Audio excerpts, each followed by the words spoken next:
Well, I'm Andrew Clark. I'm Deputy Business Editor of The Times. It's a real pleasure to be here and try to get some discussion going about how we can get more creativity in the business scene out of our universities.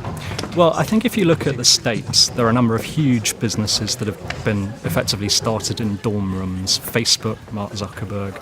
Dell, Michael Dell started the Dell computer empire from a university. Google also started a university. So I think we should be asking, why aren't billion-pound businesses coming out of our universities, and what can we do to get those global leaders for the future emerging from our schools, colleges and towns?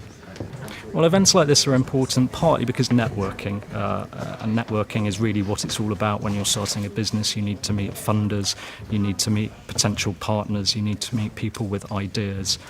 So when you get everyone together in a situation like this, it's a real stimulus for ideas and for discussion.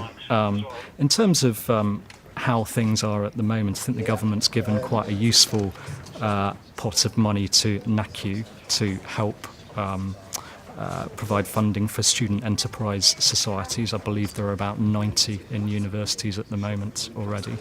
So that seems to be working quite well.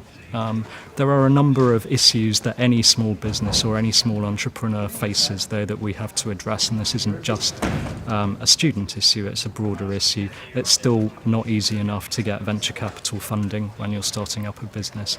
The banks are still too reluctant to lend in the fallout from the financial crisis. It's not easy to find skilled staff, and there's a lot of bureaucracy involved in paying tax and filling out all the forms that you need to fill out to run a business in this country. I'd say there are many horizons beyond working in the city, which is where so many of our talented graduates go. We'd like more of them to come up with ideas of their own, to try and build businesses, create employment, not just in London, but in the regions as well. Don't be afraid if your first idea doesn't work brilliantly. You've got a long career ahead of you, and try it. Take a risk.